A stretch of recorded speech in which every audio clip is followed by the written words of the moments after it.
Sharing ఎలా ఉంటుంది sir? పెద్ద ఆయన చేయకుండా హర్రామజోగయ్య గారు 9 నెలలు 9 నెలల 10 రోజులు పడుతుంది. ఇక్కడ అంత టైం లేదు, 3 నెలలే ఉంది మనకి. 3 నెలలు తర్వాత కదా పవర్ షేరింగ్ అనేది. ఇప్పుడు నా వర్క్ ఏంటంటే నేను ఈ పొత్తులు పవర్ షేరింగ్ విషయాల్లో పర్సనల్గా నేను పార్టిసిపేట్ చేశాను. కాబట్టి నా టాపిక్ మాకేం చెప్తారు దాని గురించి మీరెవరు కంగారు పడద్దు. పెద్దవాళ్ళు మాట్లాడుతున్నారు అట్లా, పవన్ కళ్యాణ్ గారు కానీ బాబు గారు కానీ మాట్లాడుతున్నారు. ఇదేమి ఎవరో పక్కన వాళ్ళు 10 మంది వీళ్ళు 10 మంది తెచ్చి కూర్చోబెట్టి మాట్లాడటం లేదు కదా.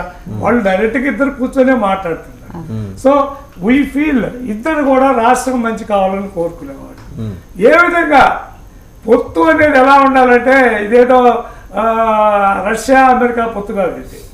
ఇది ఒక కుటుంబాలు 2 కుటుంబాలు కలిసి మంచిగా రాబోయే రోజుల్లో అందరూ కలిసిపోవాలని దానికి పొత్తులు ఎప్పుడు ఇచ్చిపుచ్చుకోవటాలే ఉంటాయి. డోంట్ సే ఒక వెన్న గడ్డగట్టిన వెన్న ఎలా కట్ చేస్తే నైఫ్ పెట్టి కట్ చేస్తే 2 పక్షాలుగా వస్తుంది అనేది రాదు. ఇది it is a give and take process. దానికి తగ్గట్టు వాళ్ళిద్దరి మధ్య ఒకటే ఉంది. What I feel, that is my personal feeling. ఎట్టి పరిస్థితుల్లో ఇప్పుడు ఉన్న దుర్మార్గమైన పరిపాలన పోవాలనేది ఫస్ట్ నెంబర్ 1 క్రైటీరియా. తర్వాత దాంతోపాటు దే విల్ ఫార్ములేట్ ఏ విధంగా ముందుకు పోవాలా, రేపు కొత్త గవర్నమెంట్ వస్తే ఏ విధంగా ఫామ్ కావాలా, దాన్ని ఏ విధంగా చేయాలా, ఏ విధంగా ముందుకు పోవాలా, ప్రజల యొక్క ఏవేవైతే మనం చేయాలా, ఏవైతే పొరపాటు చేస్తారో అవన్నీ కవర్ చేయాలా, ఇవన్నీ వస్తుంది ముందు. That they will do. మిగతా ఏమంటారా పవర్ షేరింగ్ నా వరకు నేను ఫీల్ సెకండరీ. ప్రైమరీ థింగ్ ఏంటంటే పవన్ కళ్యాణ్ గారు చంద్రబాబు గారు కలిసి ప్రజల్లో పోవటమే ప్రధాన లక్ష్యం. సో పవర్ షేరింగ్ గురించి అంటే Janasena has lot of expectations. ఎందుకంటే ముఖ్యమంత్రి పీఠం ఆయన అధిష్ఠించాలి పవన్ కళ్యాణ్. డెఫినెట్గా ఉంటుందండి. ఇప్పుడు మా ఇంట్లో మా తమ్ముళ్ళు గిమ్ముళ్ళు అంటే శివరామయ్య ముఖ్యమంత్రి కావాలంటారు. తప్పు. ఇది it is nothing wrong in that. ఆయన పార్టీ, ఆయన పెంచిన పార్టీ, ఆయన ఆవేశంలో ఉండే ఆలోచన అవన్నీ చూసి వాళ్ళు కావాలని కోరుకోవటం తప్పని ఎవరంటారు? సో అది మరి మెటీరియలైజ్ కావటానికి తెలుగుదేశం ఎంతవరకు సహకరిస్తుంది? అది కదా ప్రశ్న. రకరకాల అనుమానాలు. అంటే మీరు మీకు మీ పార్టీ ఎక్కువ మీ పార్టీ చీఫ్ యూటర్న్లు ఎక్కువ తీసుకుంటాడు, కాసేపు కలిసి ఉంటాడు, కాసేపు విడిపోతాడు, ఇలాంటివి ఉన్నాయి, అబ్జర్వేషన్స్ ఉన్నాయి. గతంలో జరిగిన సంఘటనలు కూడా ఉన్నాయి కదా. 14లో ఆయన అన్కండిషనల్గా 14లో హ్యాస్ ఎక్స్టెండెడ్ ఇస్ సపోర్ట్. ఆయన ఏం ఆశించలేదు మీ దగ్గర నుంచి. ఇప్పుడు ఎన్నాళ్ళు ఆయన పల్లకి వేయాలి ఎవరు అనే ప్రశ్న వస్తుంది.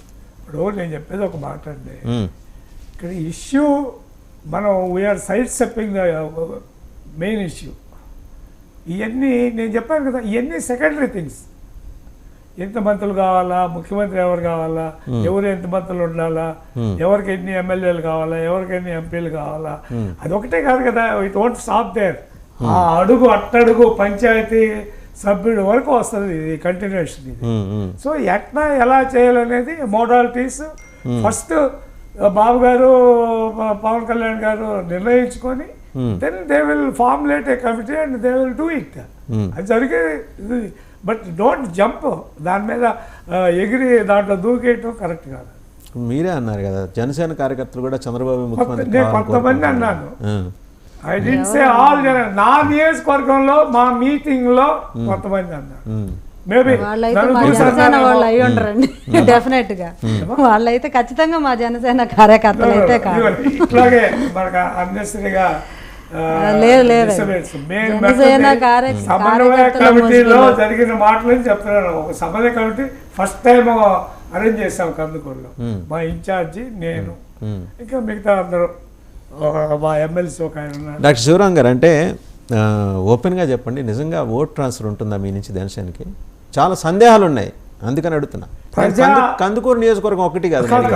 ప్రజా అభిష్టానికి వ్యతిరేకంగా చంద్రబాబు గారు పవన్ కళ్యాణ్ గారు కలిస్తే ఏమో చెప్పలేము, కానీ ఇక్కడ ప్రజా అభిష్టం కూడా అలాగే ఉంది. ప్రజలకు ఎలా ఉంది? పవన్ కళ్యాణ్ గారు దూకాలా, చంద్రబాబు గారు దూకాలా, దూకి ఈ దుర్మార్గ పరిపాలన అంతమందించాలనే ప్రజల యొక్క ఆకాంక్ష అది పర్సంటేజ్, బిగ్గర్ పర్సంటేజ్. లేకపోతే ఆయన ఏంటి ఇవాళ మీరు చూస్తున్నారు కదా, ఆయన ఇవాళ ఇందాక స్క్రోలింగ్ వస్తుంది, వసంత కృష్ణప్రసాద్ రమ్మంటే ఆయన నేను రాను, నాకు ఇక్కడ హైదరాబాద్లో ఉన్నాను అని చెప్తున్నాడు. ఇదివరకు ఎప్పుడైనా ఆయన విన్నామో ఇది అసలు ఆయన పిలిచి ముందేమో 40 మందో 50 మందో 60 మందో బెంగళూరులో మిథున్ రెడ్డి గారు పెట్టారు. అప్పుడు ముందేమో వచ్చింది తెలుసా పేపర్లో, అది తిరుగుబాటు బావుట ఎగరేస్తున్నారు తండ్రి కొడుకులు. ఏ పేపర్లో అండి? అన్ని పేపర్లు వచ్చింది, మీకు ఇక్కడ రాదు, సోషల్ మీడియాలో వచ్చింది. అదే చెప్తున్నా, అది మిథున్ రెడ్డి వాళ్ళ ఫాదర్ వాళ్ళకి తిరుగుబాటు బావుట అన్నారు. నెక్స్ట్ డేకి ఏమొచ్చింది, కాదు ఎవరైతే జగన్ గారికి వ్యతిరేకంగా నిరసన భావాలు తెలియజేస్తారు వాళ్ళు పిలిపించి మాట్లాడారు. దానికి బెంగళూరు ఎందుకు పిలిచి మాట్లాడాలి? తిరుపతిలో మాట్లాడవచ్చు, విజయవాడ, అది వాళ్ళ ఇష్టం, సో అక్కడ ఒక 60-70 మంది ఆయన పిలిచి మాట్లాడితే ఒక 60-70 మంది ఎమ్మెల్యేలు కనుక ఆల్ ఆఫ్ ఏ సడన్ ఏమంటారు దానికి? మీరు పిలిపించి మీ నాయకులతో మీరు మాట్లాడుకుంటుంటారు, అలాగే వాళ్ళు మాట్లాడుకున్నారని అనుకోవచ్చు కదా. అట్లయితే గొడవ ఉంది, దానికి బెంగళూరు ఎందుకు, తాడేపల్లిలో మాట్లాడవచ్చు. అది that is up to them అండి, ఎక్కడ కూర్చోవాలి ఎక్కడ మాట్లాడుకోవాలి అది కరెక్టేనండి, వాళ్ళకేమి అక్కడ ప్యాలెస్ ఎక్కడైనా మాట్లాడుకోవచ్చు, అది వేరే. నేను దాని గురించి కాదు, బట్ ఇవాళ కృష్ణప్రసాద్ మీరు ఇందాక చూసారు లేదో స్క్రోలింగ్ వస్తాం, చూశాను. Same thing with many. మొన్నటికి మొన్న కరకట్ట కమల్ హాసన్, ఆళ్ళ రామకృష్ణారెడ్డి, ఇట్లా ఎంతమంది ఇలాగా. దాన్ని మీరేంటి ఎత్తుగడగా చూస్తున్నారా లేకపోతే సంక్షోభంలాగా చూస్తున్నారా? అంటే వీళ్ళందరినీ తీసేసి 82 మంది ఇన్ఛార్జీలు పెడతానంటున్నాడు ఆయన. వినండి, ఆయన అక్కడ ఏమంటే నా అభిప్రాయం, my own opinion, don't take it for party. చూశాను ఒక 30-40 ఏళ్ళు, యాక్చువల్లీ ఇన్ఫ్యాక్ట్ నేను ఆ ప్రాంతానికి ఇన్ఛార్జిగా ఉన్నాను ఒక 3 ఏళ్ళు అక్కడ మంగళగిరిలో ఉండి గుంటూరు పార్లమెంట్ మొత్తం నేను చూసాను. Okay okay. అప్పుడు ఇక్కడ ఎలా ఉందంటే ఐ థింక్ నేను అనుకుంటాను మన సిస్టమ్ ఎలా ఉందంటే, మన పాత బుక్స్ పెద్ద చరిత్ర చదువుతామంటే కొంత దూరం పోయేటప్పటికి నేనే గొప్పండి, నేనేం చెప్తే జరగాల, నా మాట వినకపోతే వాళ్ళందరినీ తీసి అవతల పారేయాల్సిందే, అడగదొక్కాల్సిందే, కాళ్ళ కింద వేసి తొక్కాల్సిందే అనే ఒక గ్రాండియోస్ ఐడియాస్ వస్తాయి కొంతమందికి. మనం చరిత్రలో చూసాం అట్లాంటి వాళ్ళని. ఇప్పుడు అదే పరిస్థితి అనుకుంటాం. ఇప్పుడు ఎలా ఉంది ఆయన అభిప్రాయం, నా డౌట్ జగన్మోహన్ రెడ్డి గారి అభిప్రాయం ఏంటి, వేస్తే నా మొహం చూసి ఓటేయాలా, లేకపోతే చంద్రబాబు గారి మొహం, లేకపోతే పవన్ కళ్యాణ్ గారి మొహం చూసి వేయాలా, అంతేగాని శివరామ, వాసుదేవన, మేడం గారా మనల్ని చూసి వేయాల్సిన అవసరం లేదనేది అతను ఆ ఫీలింగ్ వచ్చినట్టున్నారు. కాబట్టి మీరు చూడండి, మా మొత్తం ముందు 11 మందిని మారిస్తే ఎవరా 11 మంది చెప్పండి? అందరూ ఎస్సీలు ఈసీలు. అసలు ఆయన ఎవరైతే ఎదుర్కొంటారనే వాళ్ళు పెట్టాడు అట్లా ఆఖరికి. మరి రేపు ఏమవుతుందో చూడాలా. మీరు ఎవరు ఎంత గొప్పడైనా ఎనీ పార్టీ ఫర్దర్. ఇప్పుడు ఆయన ఆల్రెడీ డిసైడ్ అయ్యాడు కదా 82 మందిని మార్చిపోతున్నాడు అని, 11 మంది ఇన్ఛార్జీలు తీసాడు. ఆయన ఇష్టం అండి, ఆయన ఇష్టమో వాళ్ళ పార్టీ. 82 బీఫామ్ ఇవ్వాల్సిందే, ఆయన సంతకం మీద పోవాలా, ఆయన ఎవరికైతే ఆధారం చేస్తారో వాడికి పోతుంది. అప్పుడు మారుస్తారు. తర్వాత ఏంటనేది అతను ఆలోచించాడా లేదనేది ఇష్యూ. నేను ఐ డోంట్ నో, తెలియదని మనం ఎలా అనుకుంటాం. కానీ ఇప్పుడు వాట్ వాజ్ ది వెన్ ఆయన సీఎం పోస్ట్ ప్రయత్నం చేసినప్పుడు రాజశేఖర రెడ్డి గారు చనిపోయిన శవం పక్కన పెట్టి ఆయన సంతకాలు సేకరిస్తున్నప్పుడు ఆయన ఏంటి, ఆయన కెపాసిటీ ఏంటి? రాజశేఖర రెడ్డి గారు కొడుకు. అంతకుముందు ఆయనకేం లేదు కదా, he was not in politics, ఆయనేమి is not a political force then. So ఆయన కాదన్నందువల్ల కాంగ్రెస్ హ్యాడ్ టు ఫేస్. ఇప్పుడు ఇతని పరిస్థితి కూడా అదే అవుతుందని నా అభిప్రాయం. ఎవరి పరిస్థితి?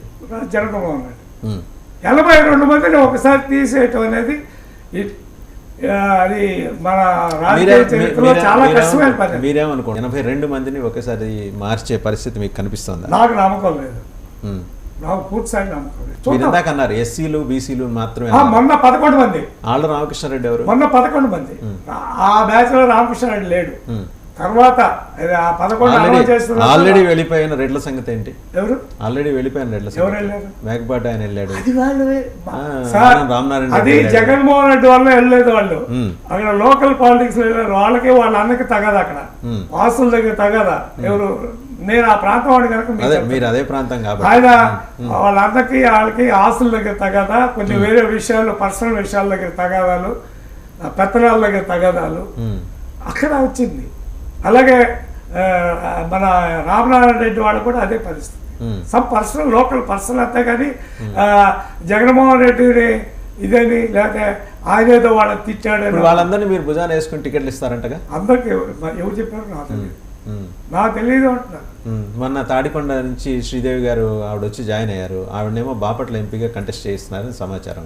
ఇప్పుడు ఏమంటే ఆదాల ప్రభాకర్ రెడ్డి తెలుగుదేశం పార్టీ టికెట్ ఇచ్చి ఎమ్మెల్యే టికెట్ ఆయన బ్యానర్లు వేసి పోస్టర్లు అంటించి ఆలో వేశాడని ఆయన మా ప్రాంతానికి ఎంపీగా కంటెస్ట్ ఏదో కంటెస్ట్ చేయించారు ఆ పార్టీ మార్కెట్.